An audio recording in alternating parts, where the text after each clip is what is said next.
Assalamualaikum warahmatullahi wabarakatuh. Bismillahirrahmanirrahim. Alhamdulillahi rabbil alamin. Wassalatu wassalamu ala ashrafil anbiya'i wal mursalin Sayyidina Muhammadin wa ala alihi wa sahbihi wa man tabi'ahu ila yaumiddin. Amma ba'du. Para pendengar yang saya muliakan, alhamdulillah, seperti biasa pada malam hari ini kita bisa berjumpa kembali dalam kajian rutin kita, dalam kajian fikih, kajian kitab takrib. Alhamdulillah, dalam kajian kita yang lalu telah kita mulai pembahasan kita mengenai cara-cara merawat mayit atau mengenai babul jenazah. Dalam kajian kita yang lalu telah kita terangkan mengenai bagaimana caranya kita memandikan mayit. Juga telah kita terangkan bagaimana cara kita merawat mayit ketika mayit tersebut barusan meninggal. Dalam kajian kita kali ini kita akan membahas mengenai cara mengkafani mayit dan cara menyolatkan mayit. Imam Abi Suja, beliau berkata, wa yukaffanu fi salasati aswabin bidhin laisa fiha qamisun wala imamatun. Dan mayit dikafani dengan memakai 3 helai pakaian putih atau 3 helai kain putih, laisa fiha qamisun, tanpa memakai gamis baju, wala imamatun, dan tanpa memakai imamah. Jadi kalau mayat telah kita mandikan, selesai kita mandikan, maka acara berikutnya adalah cepat-cepat kita kafani. Setelah kita mandikan, maka disunahkan untuk secepatnya kita kafani. Kita siapkan, kalau mayat tersebut adalah mayat laki-laki, maka kita siapkan 3 lembar kain putih. Dan yang lebih afdal, kainnya adalah kain yang telah dicuci, bukan kain yang baru. Bukan kain yang baru. Memang untuk aqallu ma yakfi lil kafan, untuk paling sedikitnya cukup untuk mengkafani mayit adalah selembar kain, yang mana kain tersebut bisa menutupi semua badannya mayit. Ini sudah cukup.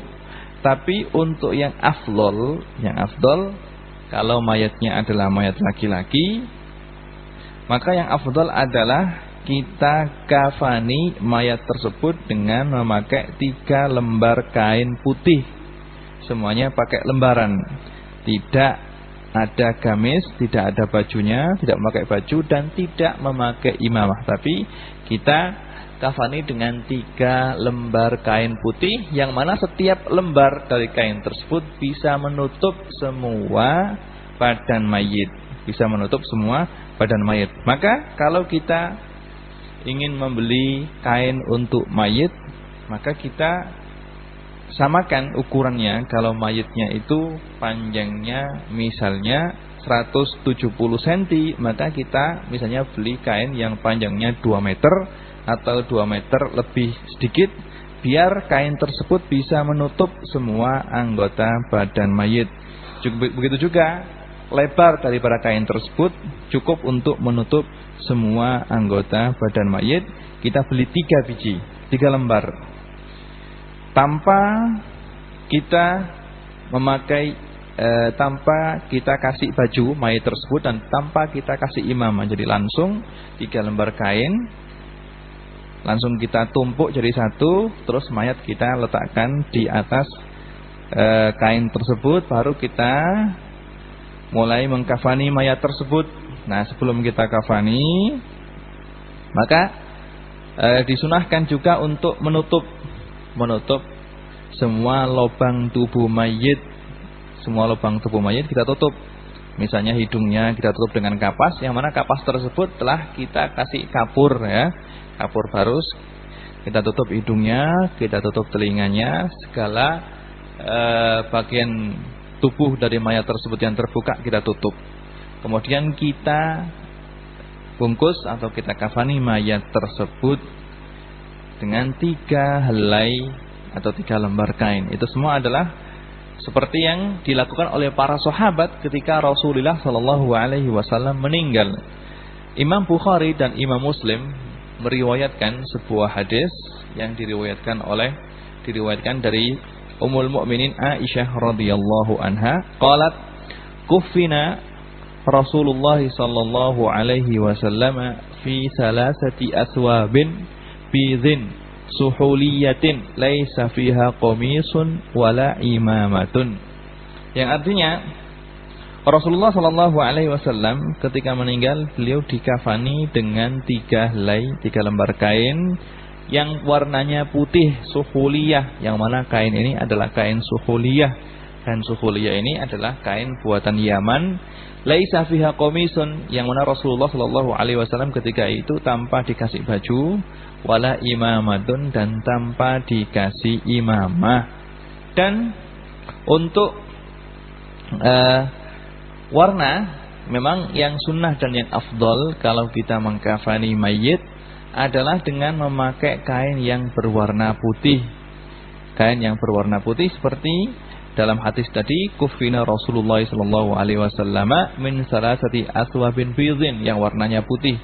Juga dalam hadis yang lain yang diriwayatkan oleh Imam At-Tirmidzi dan yang lainnya, bahwasanya Rasulullah sallallahu alaihi wasallam telah bersabda, albisu min siyabikum albayadha fa innaha khairu siyabikum wa kaffinu fiha maudakum. Yang artinya, pakailah kamu pakaian yang berwarna putih, fa innaha khairu siyabikum, karena pakaian yang berwarna putih adalah pakaian yang paling baik untuk kamu.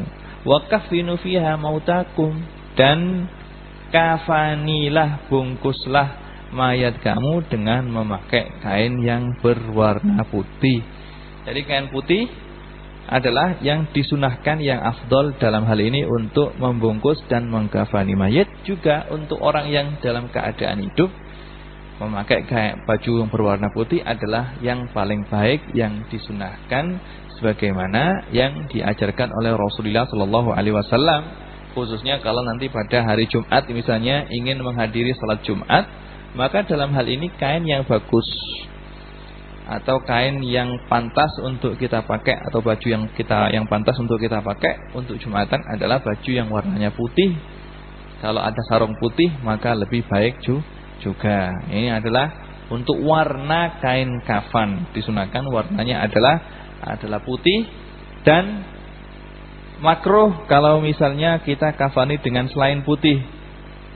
Kalau kita kafani dengan kain yang warnanya hijau atau warnanya biru atau warnanya hitam, maka makruh, karena Rasulullah Shallallahu Alaihi Wasallam menganjurkan untuk memakai kain putih untuk mengkafani mayat. Ya, juga Rasulullah Shallallahu Alaihi Wasallam sendiri dikafani oleh para sahabat beliau dengan memakai kain putih. Kalau yang meninggal ini perempuan, itu tadi adalah kalau yang meninggal laki-laki maka memakai 3 lembar kain. Kalau yang meninggal itu perempuan, maka disunahkan untuk dikafani dengan 5 lembar pakaian, yang mana semuanya warnanya adalah putih. Yang pertama adalah izar, sarung, ya, dengan memakai kain sarung yang menutup bagian tubuh perempuan tersebut dari pusar sampai bawah. Kemudian dipakaikan kerudung, kita pakai kerudung. Kemudian memakai komis, baju yang menutup dari bagian atas tubuh mayat tersebut sampai pusar. Kemudian 2 lapis atau 2 lembar kain yang lebar untuk membungkus atau mengkafani mayat tersebut. Dan ini adalah yang dianjurkan dan yang diperintahkan oleh Rasulullah Sallallahu Alaihi Wasallam ketika putri beliau yaitu Sayyidatuna Ummu Kulsum meninggal, maka Rasulullah SAW memerintahkan para wanita yang mengurusi mayat daripada Sayyidatuna Ummu Kulsum ini untuk mengkafani Sayyidina Ummu Kulsum dengan memakai dengan memakai 5 macam pakaian. Yang pertama adalah izar, yaitu kain biasa yang dipakaikan seperti sarung yang menutup antara pusar sampai bawah. Kemudian kerudung dipakaikan di kepala, kemudian komis yaitu pakaian yang dipakai dan untuk tubuh dari pundak sini sampai dari lengan sini sampai lutut atau sampai pusar. Kemudian 2 lembar kain untuk menutup semua badan mayit, dan ini adalah seperti yang diajarkan dan diminta oleh Rasulullah SAW ketika para sahabiat mengkafani putri beliau Ummu Kulsum, sebagaimana yang diriwayatkan oleh Imam Abu Dawud dan yang lainnya. Dan seperti yang saya katakan tadi, untuk kain yang dibuat kafan ini yang afdal adalah kain yang sudah dicuci. Yang afdal adalah kain yang sudah dicuci. Kalau memang tidak ada kain yang telah dicuci, ya dibelikan dengan kain baru kalau tidak ada.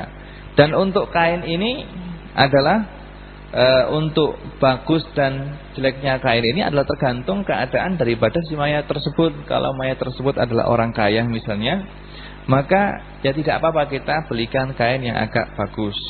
Kalau orang tersebut ya orang yang menengah, ya tingkatan ekonominya menengah, ya kain yang biasa. Kalau orang tersebut orang yang fakir misalnya, maka ya kain yang sederhana. Tapi kalau memang bermegah-megahan membeli kain yang sangat mahal sekali untuk kafan mayit, ini makruh.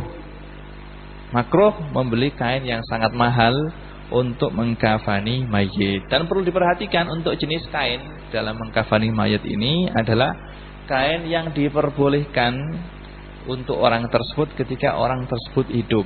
Maka kalau orang laki-laki tidak boleh kita kafani dengan memakai kain yang terbuat dari sutra asli, tidak boleh. Karena orang laki-laki tidak boleh atau diharamkan memakai kain sutra asli. Maka kalau meninggal, maka tidak boleh mentang-mentang kaya, warisannya banyak, bermiliar-miliar, terus ahli warisnya memberikan kain yang terbuat dari sutra asli. Ini haram, tidak boleh, karena ketika hidup orang laki-laki tidak boleh memakai sutra. Tapi untuk perempuan boleh, karena perempuan ketika hidupnya boleh memakai kain sutra. Ini adalah mengenai cara untuk mengkafani mayit. Terus kalau sudah kita kafani, maka mayat tersebut kalau sudah kita kafani dengan rapi, maka kita ikat mayat tersebut supaya kainnya tidak pudar. Supaya tidak pudar, maka kita ikat, kita kasih maka pucuk sebelah kanan kita ikat, yang dekat dengan kepala kita ikat, yang dekat dengan kaki kita ikat, juga untuk tengahnya kita ikat. Tapi nanti kalau sudah berada di kuburan, maka harus kita lepas. Yang perlu diperhatikan lagi, kalau orang tersebut mati dalam keadaan ihram, maka kalau orang tersebut laki-laki, maka tidak boleh kepalanya harus dibuka. Karena orang yang ihram itu nantinya akan dibangunkan dari kuburnya pada hari kiamat dalam keadaan orang yang ihram. Begitu juga kalau orang tersebut yang meninggal tadi itu perempuan dan dia mati dalam keadaan ihram, maka ketika dikafani maka wajahnya tidak boleh ditutup dengan kain.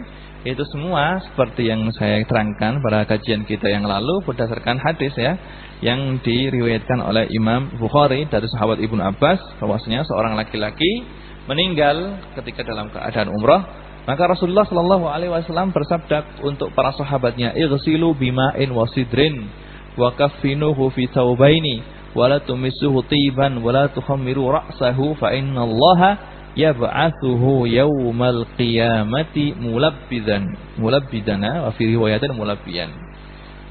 Yang artinya ighsilu, mandikan temanmu ini dengan memakai air dan dengan memakai sidr. Dan kafanilah dengan memakai 2 kain.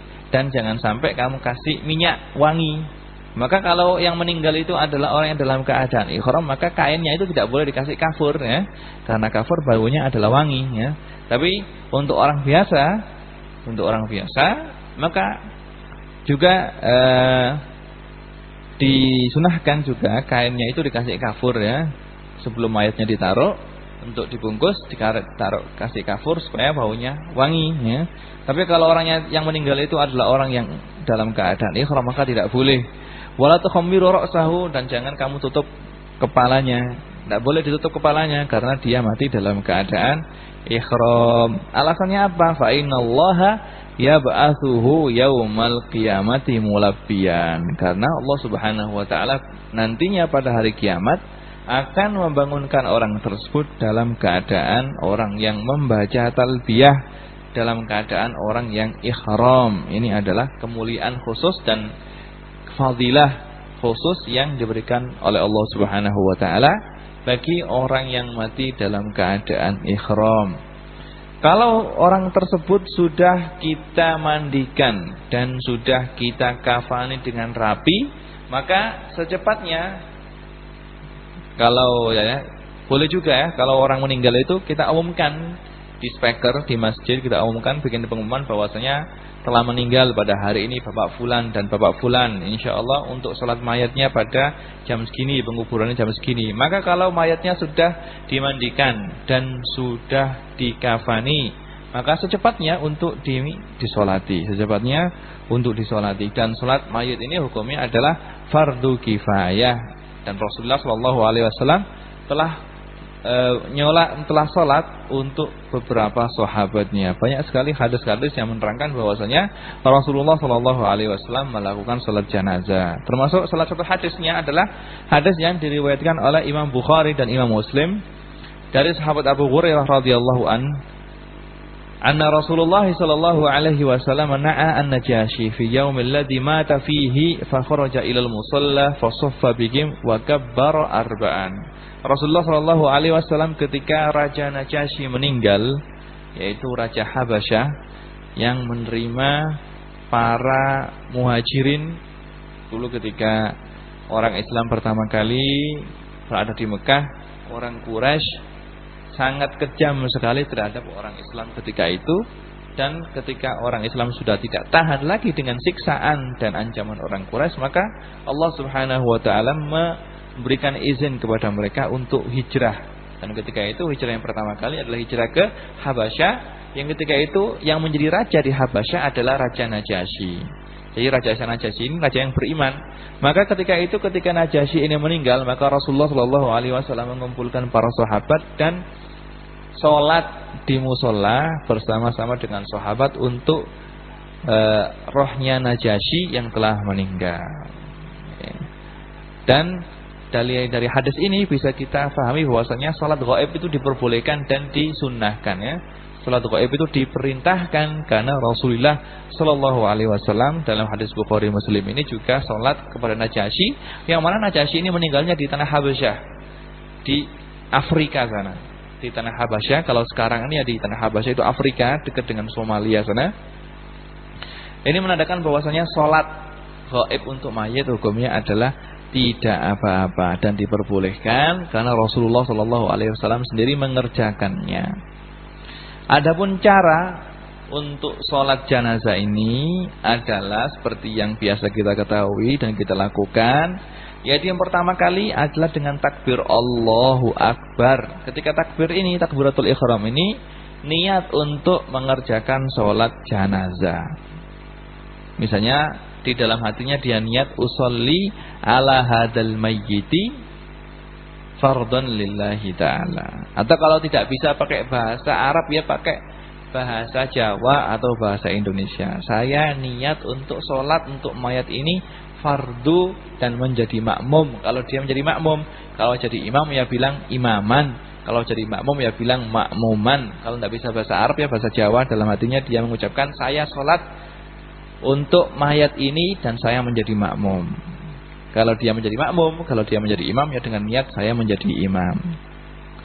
Kalau takbiratul ihram maka disunahkan seperti biasa untuk mengangkat tangannya. Angkat tangan, terus diturunkan kembali, diturunkan dan ditaruh di dada seperti sholat-sholat biasa. Seperti sholat biasa, tangan kanan memegang pergelangan tangan kiri dan ditaruh di bawah dada. Kemudian setelah itu langsung membaca Al-Fatihah. Nah, dalam sholat jenazah tidak disunahkan membaca doa iftitah. Tidak disunahkan untuk membaca inni wajjahtu wajhiya lilladzi fataras samawati wal arda, tidak disunahkan. Tapi setelah takbiratul ihram langsung membaca Fatihah. Setelah membaca Fatihah, maka takbir yang kedua Allahu Akbar dengan mengangkat kedua tangannya. Kemudian tangannya diletakkan seperti posisi semula, diletakkan di atas dada, tangan kanan memegang pergelangan tangan kiri. Nah, setelah takbir yang kedua ini adalah wajib untuk membaca sholawat kepada Rasulullah Shallallahu Alaihi Wasallam. Syarat sholawat pakai syarat apa? Pakai syarat sembarang boleh. Paling sedikit dia membaca Allahumma sholli ala Muhammad. Tapi yang afdol adalah dengan membaca syarat sholat Ibrahimiyah, yaitu sholawat yang biasanya kita baca ketika kita tahiyat akhir. Allahumma sholli ala sayyidina Muhammad wa ala ali sayyidina Muhammad kama shallaita ala sayyidina Ibrahim wa ala ali sayyidina Ibrahim wa barik ala sayyidina Muhammad wa ala ali sayyidina Muhammad kama barakta ala sayyidina Ibrahim wa ala ali sayyidina Ibrahim fil alamin innaka Hamidun Majid. Membaca salat Ibrahimiyah ini dilakukan atau dibaca harus setelah takbir yang kedua. Kemudian setelah takbir yang kedua maka dan membaca salawat, kemudian dia takbir yang ketiga Allahu Akbar dan dengan mengangkat tangan. Kemudian setelah takbir ketiga ini adalah membaca doa untuk mayit, sebagaimana dilakukan oleh Rasulullah Shallallahu Alaihi Wasallam. Sahih Imam Bukhari meriwayatkan sebuah hadis dari Tolhah bin Abdullah bin Auf, bahwasanya dia berkata, "Shallaitu khalfa bni Abbasin radhiyallahu anhuma ala janazatin faqara bi Fatihatil kitab faqala liya'lamu annaha sunnah." Seorang tabi'in Tolhah ini salat di belakangnya Ibnu Abbas, salat jenazah, dan ketika itu dia mendengar Ibnu Abbas membaca Fatihah. Ketika ditanya, Ibnu Abbas mengatakan supaya mereka tahu bahwasanya membaca Fatihah ini adalah yang diajarkan oleh Rasulullah Shallallahu Alaihi Wasallam. Dalam hadis yang lain yang diriwayatkan oleh Imam An-Nasa'i dengan sanad yang sahih dari Abi Umamah bin Sahal radhiyallahu anhu, annahu akhbarahu rajulun min ashabin Nabi Shallallahu Alaihi Wasallam anna sunnata fi sholati 'alal janazati ayyukabbira al-imamu thumma yaqra'u bi Fatihatil kitabi ba'da takbiratil ula sirran fi nafsihi thumma yusalli 'alan nabi sallallahu alaihi wasallam wa yukhlisu ad-du'a li janazah fi takbirati wa la yaqra'u fi syai'in minhunna thumma yusallimu sirran fi nafsihi. Seorang sahabat Rasulullah sallallahu alaihi wasallam menceritakan bahwasanya Rasulullah sallallahu alaihi wasallam ketika salat jenazah itu beliau takbir terlebih dahulu, kemudian setelah takbir membaca Fatihah, dan membaca Fatihah ini dilakukan setelah takbir yang pertama. Kemudian beliau membaca Fatihah ini dengan suara yang lirih, tidak dikeraskan. Kemudian takbir dan membaca sholawat kepada Rasulullah. Kemudian setelah itu yang ketiga adalah membaca doa khusus untuk mayit. Doa ini adalah hukumnya adalah wajib, ya. Dan paling sedikitnya dia doa bagaimana? Doa untuk memintakan ampunan untuk mayit itu. Paling sedikit dia harus doa Allahumma ghafir lahu, ya Allah ampunilah mayat ini. Atau dia berkata Allahumma arhamhu, ya Allah rahmatilah hambamu yang meninggal ini. Itu paling sedikit. Jadi paling sedikit adalah dia minta doa ampunan untuk si mayat tersebut. Tapi yang paling afdol, yang utama adalah membaca doa yang telah diajarkan oleh Rasulullah Shallallahu Alaihi Wasallam. Maka setelah takbir yang ketiga, Doa yang pertama kali dia baca adalah Allahumma ighfir li hayyina wa mayyitina wa syahidina wa ghaibina wa saghirina wa kabirina wa dzakarina wa unsana. Allahumma man ahyaitahu minna fa ahyihi 'alal Islam wa man tawaffaitahu minna fa tawaffihi 'alal iman. Sebagaimana yang diriwayatkan oleh Imam At-Tirmidzi dan Imam Abu Dawud dan yang lainnya. Setelah itu, setelah membaca doa ini Allahumma ighfir li mayyitina, maka kemudian dia membaca doa yang ma'tsur lagi, yaitu doa Allahumma hadza abduka, seperti yang disebutkan di Fathul Qarib ya.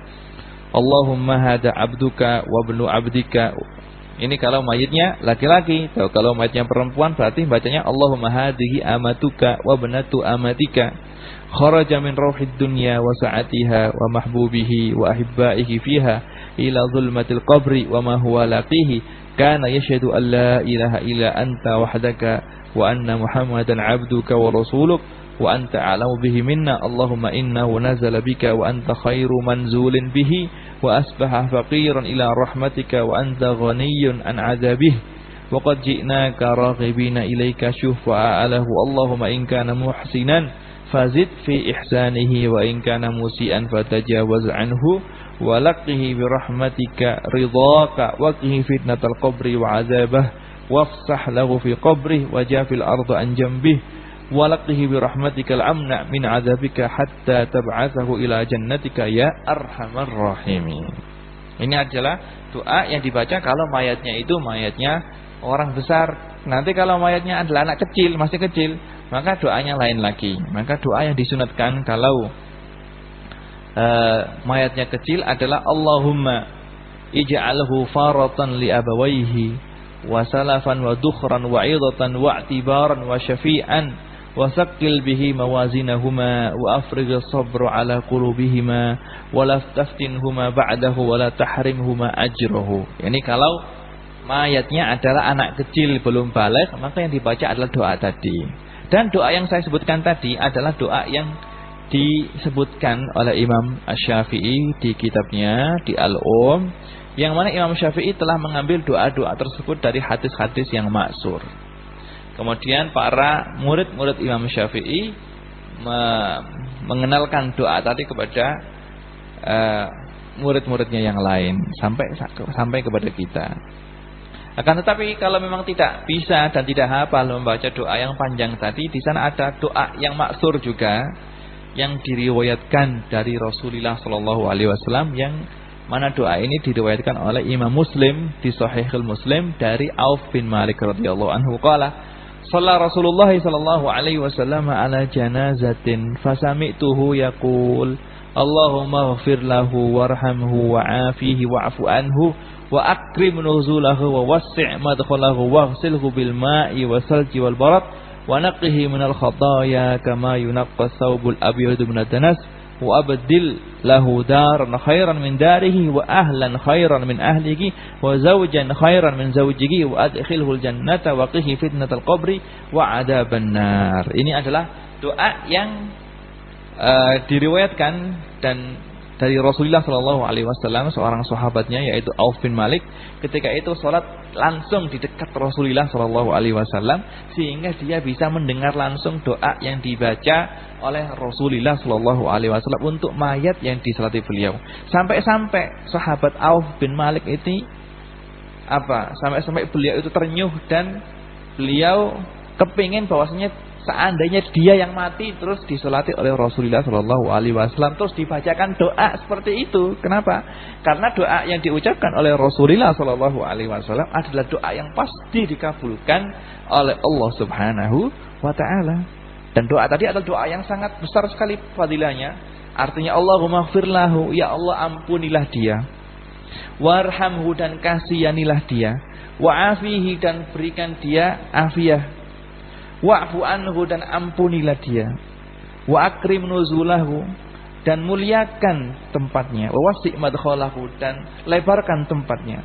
Wa ghasilhu, dan mandikan yang mati ini bil ma'i, dengan air, wasalji, dan dengan air es, wal barad, dengan air embun, wa naqihi, dan bersihkan orang yang mati ini minal khotoya, dari dosa-dosa dia. Kama yunaqqa saubul abyad, sebagaimana baju yang putih yang dibersihkan minad danas dari kotoran. Baju putih kalau kita bersihkan pakai rinso ya, apalagi rinso yang baru atau sabun cuci yang lain yang baru, kalau dicuci dengan sabun pencuci maka akan putih kembali seperti baru. Lah ini sahabat Auf bin Malik ini kepingin seandainya dia yang mati yang menyolatkan Rasulullah Shallallahu Alaihi Wasallam dan dibacakan doa seperti itu. Maka kalau kita cermati dari hadis ini, maka disunahkan kalau ada orang yang mati yang menjadi imam dan yang menyolati itu adalah orang-orang yang soleh, yang mana doanya lebih dikabulkan, lebih dekat untuk dikabulkan oleh Allah Subhanahu Wa Taala, sehingga dosa-dosa orang yang meninggal tersebut akan diampuni oleh Allah Subhanahu Wa Taala karena doanya orang yang menyolatinya.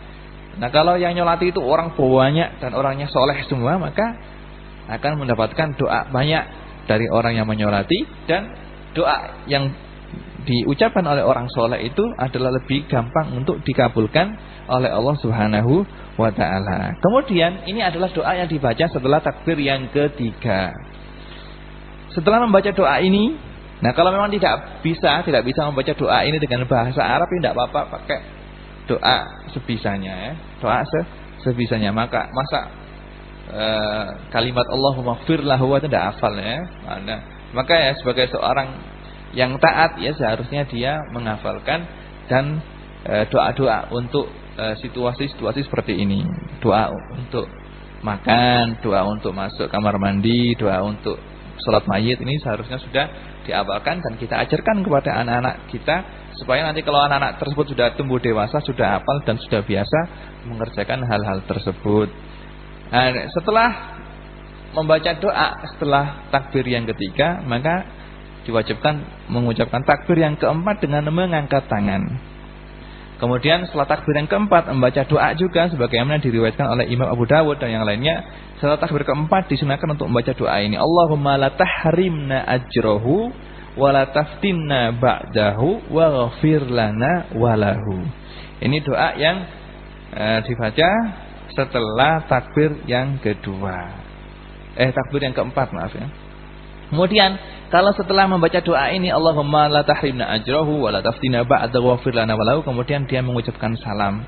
Assalamualaikum warahmatullahi wabarakatuh ke kanan, assalamualaikum warahmatullahi wabarakatuh ke kiri. Seperti salat biasa.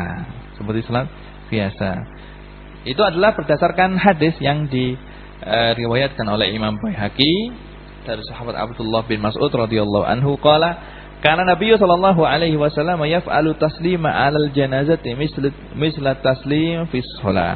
Rasulullah sallallahu alaihi wasallam salam untuk salat jenazah itu seperti salam pada salat biasanya. Pada saat biasanya. Dan perlu diketahui, salat jenazah ini semuanya adalah dilakukan dengan berdiri. Dengan berdiri dan tidak ada sujud dan tidak ada rukuknya. Tidak ada sujud dan tidak ada rukuknya, semua dilakukan dengan berdiri. Pernah ada diceritakan oleh sebagian guru kita, seorang santri yang mondok lama 7 tahun, 8 tahun. Terus ketika bapaknya meninggal, dia disuruh pulang. Karena dia adalah santri dan mondok lama, akhirnya sama masyarakat di desanya dia yang disuruh untuk jadi imam pada sholat jenazah. Karena di pondok dia tidak pernah diajari cara sholat jenazah, akhirnya dia sholat seperti biasa, pakai sujud, pakai rukuk. Orang desa bingung, loh, ini kok sholatnya kok pakai rukuk, pakai sujud, gimana ini Ustadz, kata dia. Oh, ini kan yang meninggalkan bapak saya. Nah, maka perlu saya kasih sensasi dan cara baru dalam sholatnya gitu. Jadi sholat jenazah ini dilakukan tanpa sujud dan tanpa rukuk, tapi dilakukan dengan berdiri saja. Dan disunahkan diusahakan bagaimana caranya yang sholat itu banyak, sehingga bertambah banyak orang yang menyolati mayat tersebut, maka bertambah banyak pula kesempatan dia mendapatkan maghfirah dan ampunan dari Allah Subhanahu wa taala. Maka juga mengumumkan di masjid bahwasanya hari ini ada bapak fulan meninggal, nanti sholatnya jam segini, nanti dimakamkan jam segini, itu adalah suatu hal yang sangat baik sekali. Hal yang sangat baik sekali untuk menarik orang bisa ikut sholat jenazah. Dan sholat jenazah itu pahalanya besar. Kalau ada orang yang mengerjakan sholat jenazah, maka dia seakan-akan dapat 1 qirat pahala. 1 qirat pahala seperti yang disebutkan dalam hadis. 1 qirat pahala itu berapa? 1 qirat pahala itu seperti besarnya gunung Uhud, kata Rasulullah. Gunung Uhud itu sangat besar sekali. Tentunya sebelum digempur oleh pemerintahan Saudi ya. Sekarang Gunung Uhud sudah jadi kecil digempur sama pemerintahan Saudi, tapi aslinya Gunung Uhud itu sangat besar sekali. Maka pahala dan keutamaan orang sholat jenazah itu sangat besar sekali. Dan sholat jenazah ini hukumnya adalah fardu kifayah. Kalau ada 1 orang saja yang telah mengerjakannya, maka gugurlah kewajiban bagi yang lain. Tapi meskipun begitu, kita perlu untuk memperbanyak orang yang sholat untuk jenazah tersebut. Seperti yang saya sebutkan tadi, bertambah banyak orang yang menyolatkannya, maka bertambah banyak pula kesempatan orang tersebut mendapatkan ampunan dan maghfirah dari Allah Subhanahu wa ta'ala. Kiranya cukup sekian kajian yang bisa kita kaji untuk malam hari ini. Mudah-mudahan apa yang telah kita kaji selalu diberkati oleh Allah Subhanahu wa ta'ala dan menjadi ilmu yang manfaat. Nas'alullah Subhanahu wa ta'ala ayyurzuqana ilman nafi'a wa yarzuqana al-amala bihi wa yaj'ala ilmana hujjatan lana la hujjatan alaina. Wa sallallahu ala sayyidina Muhammadin wa ala alihi wasallam. Di sini sebelum kita tutup ada sebuah pertanyaan ya. Ini ada seorang yang bertanya tentang sholat jenazah ba'da subuh dan ba'da asar gimana? Sholat jenazah kalau dilakukan ba'dal asar atau ba'da subuh ini menurut mazhab Syafi'i tidak apa-apa. Apalagi kalau sholat ba'da asar itu nantinya orang yang menyolatkan tambah banyak, maka tidak apa-apa. Begitu juga kalau nantinya misalnya orang ya secara umum sholat yang dilakukan pada waktu-waktu yang makruh ya, seperti ba'da subuh atau ba'dal asr atau sebelum maghrib itu diperbolehkan kalau memang di sana ada sebabnya. Misalnya kalau kita ingin orang yang menyolatkan itu banyak, maka kita lakukan sholat jenazah setelah asar, maka boleh, tidak ada masalah, tidak ada larangan. Dan ini adalah menurut madhabnya Imam Syafi'i. Tabaan di sana juga ada pendapat ulama lain yang mengatakan tidak boleh ya. Seperti kalau tidak salah madhabnya Imam Malik. Cuma untuk madhab Imam Syafi'i diperbolehkan. Apalagi kalau misalnya sholatnya itu di sholat asar itu makin banyak orang yang menyolatinya, maka tidak apa-apa. Cukup sekian yang bisa kita kaji. Mudah-mudahan bermanfaat. Wassalamualaikum warahmatullahi wabarakatuh.